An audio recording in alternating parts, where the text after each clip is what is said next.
Well, Ashley, I don't know what's going on here. I've got some kind of an error message here. Um, but let's just go ahead. We're live. Let's see if we can just go through this. We can re-show it. It looks like I've got maybe one or two people out there watching, so we'll just see what happens. But welcome, everybody. We're glad you're here. We look like we're having some kind of a little technical issue here. Hope it's not affecting your ability to see and hear us. But I'm Pat Hand, owner of Dancing Moon Travel, and I have with me a special guest here from my own personal favorite cruise line, Holland America Line, where I just feel right at home. It's my personal cruise line for my own personal travel, my favorite place to hang out when I cruise. And welcome, Ashley. We're so glad you could join us tonight. I'd like to just start off by letting people get acquainted with you and just give us a bit of your background. How did you get in the travel industry, and how's that journey been for you? It's been an interesting journey. Thank you for having me. I'm really excited to be here tonight. And I think starting in the beginning is a good place to start because I fell into travel on accident. So I live in Orlando. I graduated from the University of Central Florida, go Knights. And I had a degree in communications, and I looked in the ads, that's how long ago it was. And I saw a job for a cruise specialist. And so I said, that sounds fun. Let me apply for that. And I did at an agency. And of course, I did not get that job because I had zero experience, but they happened to be hiring marketing people. And so they said, we'd love you to come and join our marketing team. So I started at an agency in the marketing department. And I was there a really long time, and a good friend of mine was the BDM for Carnival. And he's like, you would be great at being a sales rep. And I was like, I don't know about that. And right. And then a position opened up with a fantastic land company called Brendan Vacations. And I joined them, and I was with the Travel Corporation for 10 years. And then I joined Holland America this year. So I have had the immense pleasure, and I'm very grateful for all the opportunities that I've had to meet people like yourself, and to travel to different conferences, and to travel to different places and experience different brands and experiences. So it's definitely a fun business to be in. That is so cool. I can share that. I fell into the travel business totally unexpectedly myself. So, life takes funny turns sometimes, and they're good things. But actually, I've had 2 cruises canceled this year. Actually, 3 if you count the one that was canceled twice. It's sad, but I know we have a lot of clients who are avid cruisers, and they are as anxious as I am to get back on board a cruise ship. Let's just start out. Let's just address the elephant in the room. As an industry insider, you have any clue at all, any idea when we might be able to once again indulge in our favorite vacations? I'm very hopeful that it's sooner than later. I think the challenge that we see being on the supplier side is that there's still a lot of uncertainty. Both of us are in Florida, and we were doing good, and then all of a sudden our cases spiked up again, and same thing for a lot of places around the country. And so this has really put U.S. citizens particularly in a difficult position that we can't go to other countries now. So as long as cases keep reemerging, it really is hard for us to say this is the date we want to be back sailing again. And so that's what really makes this a very unusual and tricky situation to navigate.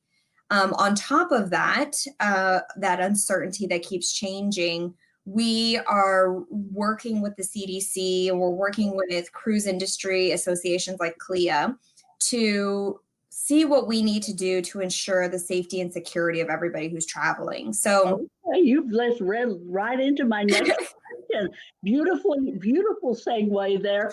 What are some of the changes? What are some of the things that HAL is doing to prepare for that day down the line? I know there's going to be a lot more that'll be announced, but just initially, we're looking at the entire process. So when you book your cruise, before you get on the ship, when you're on the ship, when you get into ports, and then when you get home, what does that look like for addressing the situation as it relates to COVID? So we have some great information on the website under our travel advisory section that goes into what you can do to prepare before you travel. And then on board, you're going to see changes in the cruise experience. So you may not go to the Lido market anymore and serve yourself. You may have somebody else serving you from the ship personnel. We may have to reconfigure what cabins are available in case there is a situation of COVID on board, ensuring that we have isolation areas and medical facilities that can handle those situations. So you can imagine with 14 ships, that rolling that out, and every ship is so unique in a way that it takes a lot of time to figure out what that protocol looks like per ship and rolling it out just for our fleet. So imagine everything in the cruise industry. It's going to take us a little bit of time. Yeah, it is overwhelming sometimes to just even think about that. Let's just for a minute here. I appreciate your tackling that and let's getting past it and seeing what because I know that's on a lot of people's minds. But I have a real short video clip here. I want to play for people. Hang on here just a second. To all of you who want go-karts, laser tag, and water slides, may we suggest another cruise line? To all of you explorers looking to discover, to all of you foodies looking to indulge, to all you music lovers looking to be moved, may we suggest your next cruise? We're Holland America Line. We're not for everybody, but we might be perfect for you. Yeah. I love that video. It's my favorite out of all of our video clips. Go in and pack. I mean, it really has that effect on it. Ashley, give us just a little glimpse and a summary of, can you just give us some of the specifics, some of the things that differentiate Holland America from some of the other cruise lines out there, the ships, itineraries, the guest experience, so forth. There's a couple different things that really make the cruise experience different with Holland. And you saw in the video, it's not focused on the activities on board necessarily with the rock walls and the go-karts and all these different features and activities, entertainment. We really cater to three particular clientele types, and that is music lovers, culinary lovers, and what we call modern explorers. So anybody who likes to go on a vacation and just spend quality time with loved ones, be more involved and immersed in the destinations that you visit. If you're more interested in the destination over the ship itself, those are kind of characteristics of modern explorers. And then you take all of that and you put it on beautiful ships that have this timeless, classic nautical feel. It is like a breath of relaxing fresh air when you walk on board. It's just so simple, so calming, and the service that you get on board is impeccable. And then you have these vessels that are mid-size. So you're only ever going to be with maybe 2,000 to 2,600 passengers on any given cruise departure, which allows us to get into some very cool places. So you mentioned destinations, and we are able to get the ships into ports of call that are very unusual for a lot of cruise lines because our ships are that mid-size, which is really cool. Right.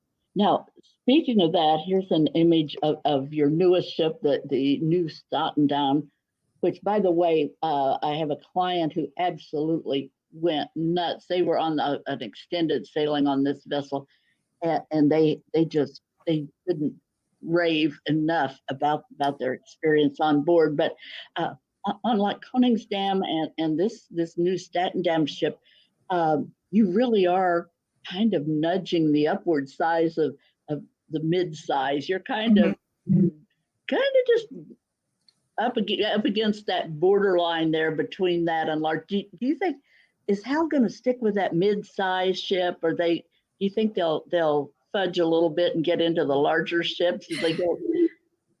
No, we for sure will stick with the mid-size ships. It is, you're right. We are kind of getting to that upper level of mid-size. Koningsdam and Neustadt are on the higher end of our capacity size. The new Rheindam next year will be coming out, and she is about 2,600 guests as well. What it allows us to do to be on the higher size of the mid-size is that we can get more of the music and the culinary experience locations on board onto the ships, but it still has that really intimate feel. So we most assuredly are sticking to that ship size because, again, what makes our product unique is not only the onboard experience, but where we go. And a lot of the places that we go, we can only access on those mid-size ships. So very important. Okay, good. I'm really glad to hear that. Here's an image of, and guys, Hal just takes so many awards. Best dining here on this image, and here we have another one. This is one of the music venues that they have. It appeals to the music lovers. And Ashley, here, this area on your newer ships, this crow's nest. I am I'm obsessed. That is the coolest area. I could move in, I could live there. It's just you've got like 270-degree windows. You've got the view of the captain. You're right up there forward on the ship. The view is amazing, and it's such neat. They've got a little conference center. They have a place where you can get a pastry and a coffee, and a specialty coffee or a cocktail even, and all of this reading material and things that pertain exact. It's all about your destination in those areas too. It is just so cool. Yeah, we call that area our Exploration Central Lounge. And what we've done is we have some fantastic guides that are up there that will tell you more about the different ports of call that you're visiting. They'll talk to you a little bit about shore excursions that are available in those locations. So you are getting to know the places that you're going before you get there. So you know how you want to spend your time when you're in the port. And then there's just so much going on up there. There's lectures and there's entertainment that's related to your destination. So the Exploration Central program is pretty cool. Yeah, I love that area. And let's look at itineraries here. I've got, when you think Holland America, you always, put that together, Alaska immediately comes to mind, doesn't it? Here's one itinerary, and folks, you that are listening, if you've been to Alaska and you have not done a land tour, you need to go back. We always try to get everybody to do the land tour a little more a few more days. If you're going to do Alaska, do it right. But you need to spend that time, see Anchorage, see Fairbanks, take that unforgettable trip from up to Denali Park and see that. And Ashley, here's another itinerary that I like for maybe that person who's been there before, where you've got more time. You actually come down here and drive more through the interior, and then have an abbreviated cruise down and pick up the ship down in Skagway. Oh, and you get that other rail experience. Have you done, Ashley, did you do the White Rail Pass by chance when you were? I haven't. I was supposed to be there in August, and obviously that didn't happen. Yeah, I was supposed to do Alaska, another sailing up there this year. My heart was broken. It's just, but if you've done Alaska and you haven't done the interior, you do it again. Just do it again, and don't miss, because my husband says if he had to do one or the other, he would forfeit the cruise to do that land tour. It was just absolutely incredible. You've got chances to see the wildlife and this rail trip, folks. It is it is, I mean, unforgettable. It's just one of those experiences that It is really cool. yeah, you'll talk about it for the rest of your life. And then with that extended, where you did the second slide I showed you with the extended land trip coming on down into Skagway. And if you come down, then they bring you down on the White Pass rail. You get off your motor coach and board the rail and come down that mountainside. The scenery on that trip, oh my goodness, it's just unreal. It takes your breath away. Ashley, what are you thinking? Any projections you can give us on like the post-virus itineraries? What do you think is going to trend? So Alaska definitely is going to be popular. This year was slated to be one of the largest years for our Alaska program because we've been going there 70 years. So as you said, Alaska and Holland really go hand in hand. And nobody, just because of coronavirus and their canceled sailings, decided I'm not going to go to Alaska. So everybody from 2020 is just picking up that cruise and moving it right to 2021. So we see Alaska really booking up quickly for next year. And we also think that plays into people's desires to want to stay closer to home. So we're seeing a lot more interest in 7-day itineraries to the Caribbean. We're seeing a lot more interest in the Canada, New England for next year. Some of our coastal cruises from San Diego and Seattle. So anything that's really doesn't involve that overnight flight or that transatlantic or transpacific flight. Mm-hmm. With that being said, we do still see some interest for Europe. But I think with everything happening with the EU, people are kind of waiting on that, but they do want to go. So those are the areas that we're really seeing big interest for next year.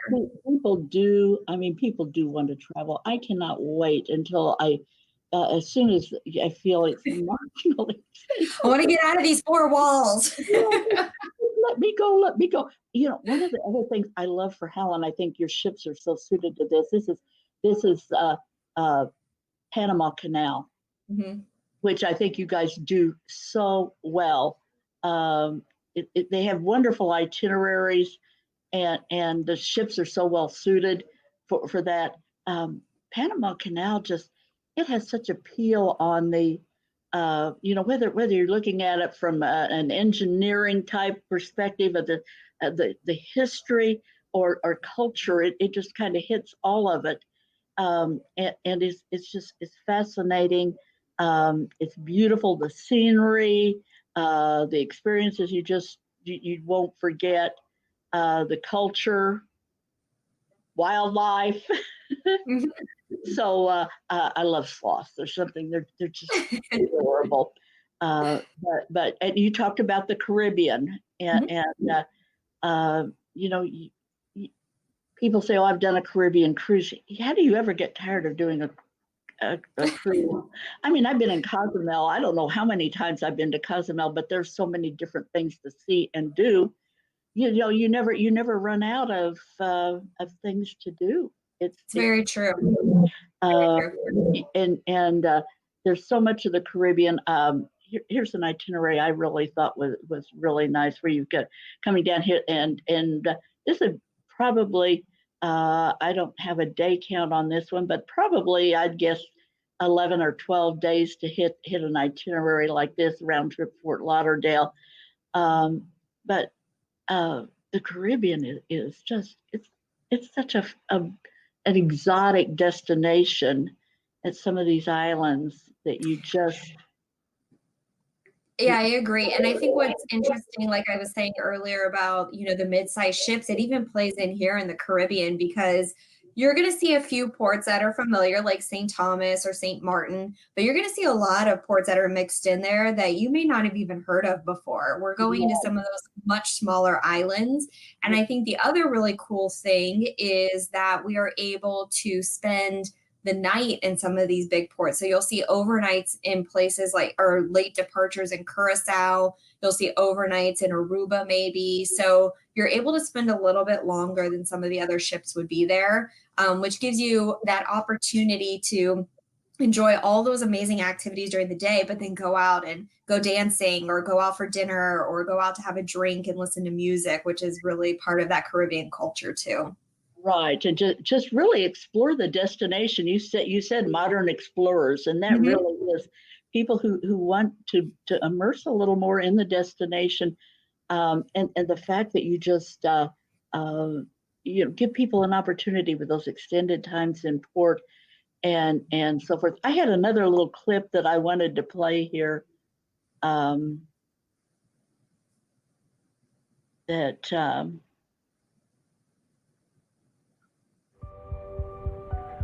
There's something cleansing about being in nature, being in a place that is on such a massive scale. There's a reset button. Alaska has a rich history. People came here from all over the world, and that sense of adventure, not knowing really what they were going to find. My favorite part is seeing it through the guest eyes, watching them just light up. It gets you excited again. It makes you realize, oh, hey, this is why I'm doing this. It's our modern day gold rush.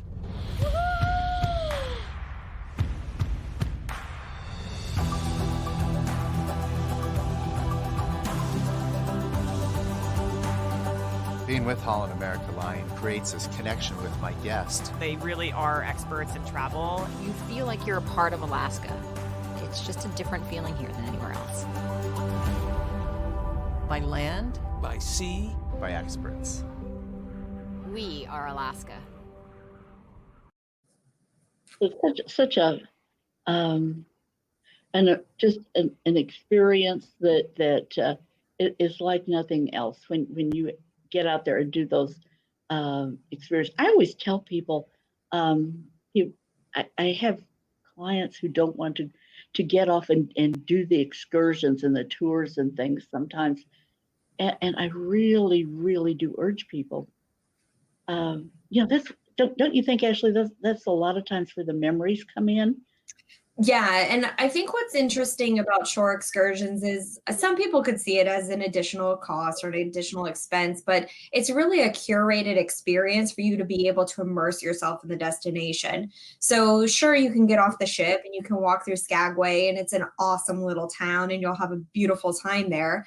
But why go all the way and miss out on the ability to go salmon fishing or to go sea kayaking, or to learn about dog mushing and go and see the little dogs that they have for the sleds? I mean, there is just so much outdoor activity. If you're an active adventurer and you like helicopter rides or you like skiing, there's like so many things that you can do in Alaska that are active adventure. And to not do that, again, to go all that way and not do it, I feel like you'll feel like you missed out on something. That's pretty much, it's true across the board of the destinations. Mhm.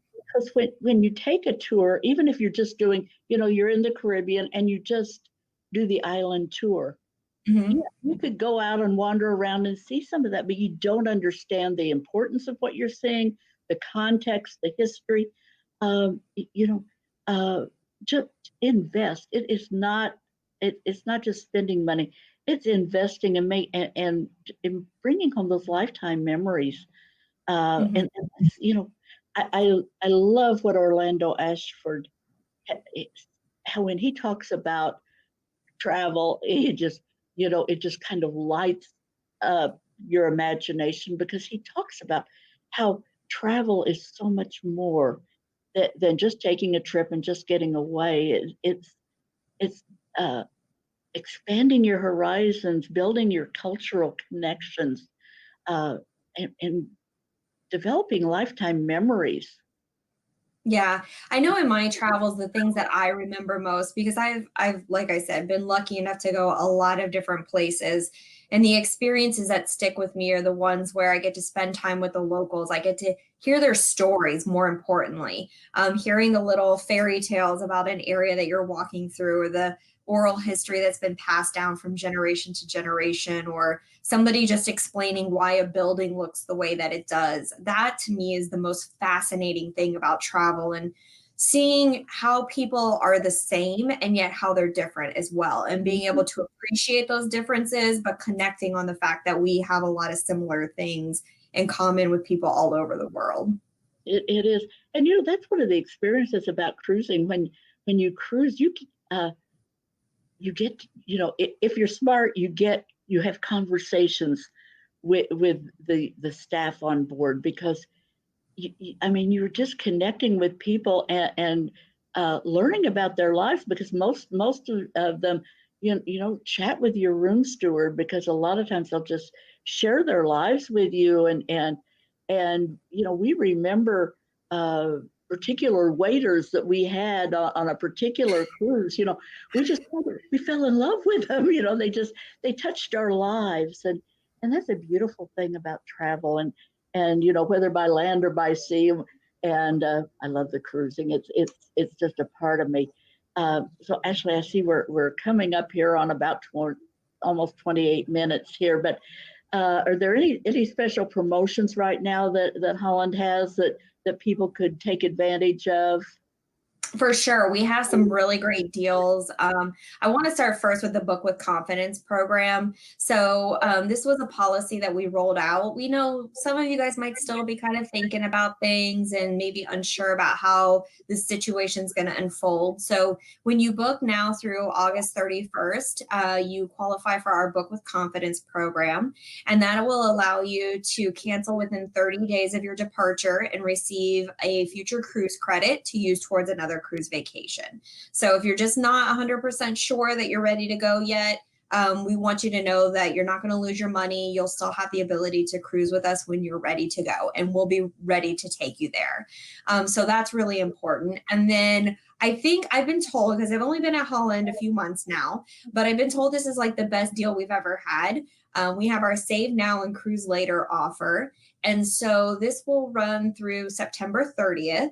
And when you book any 2021 cruise, you receive free prepaid gratuities, free signature dining, free beverage package.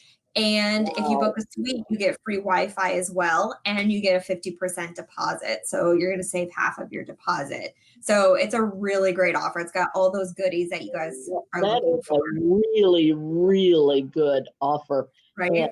And the Cruise with Confidence just polishes it off. And if anybody who's listening, if you just if you contact us and you decide that you want to get booked and take advantage of this offer, please just give us a call and mention this, that you heard Ashley talking about this, and I'm going to give you another $50 onboard credit for any 7-night or longer cruises. We're just going to throw that in just for fun, and to thank you for being a faithful listener and checking us out here on our Facebook, not so live, but hopefully replay on this. I thank you so much, Ashley. I appreciate your taking your time and joining us for this. After everything you've shared and with us, I know that you've given people a lot to think about, and everyone, I hope you found your time well spent. And our goal is always to give you good information and insights, and hopefully you will add a Holland America sailing to your bucket list at some point down the line. Just reach out with questions. We're always happy to answer questions and help you make sure that you're making the right choice for your travel style and preferences. We always want to make sure.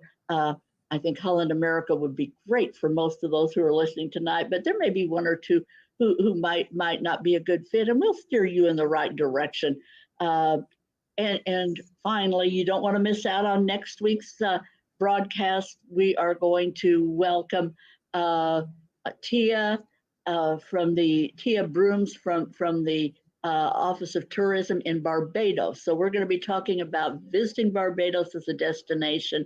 So plan now to join us and explore Barbados. And thank you again, Ashley. I so appreciate your time. And please know we will be staying in touch. And I will always love Holland America. Thanks again. Thank you, Pat. And I just wanted to take a moment to thank you for being such a great partner for us. And I feel very confident that your clients are going to get the best Holland America Line advice from you. You're a great advocate for us, and we really appreciate the partnership. So thank you so much for being a good brand ambassador for Holland. Oh, my pleasure, Ashley. Thanks so much.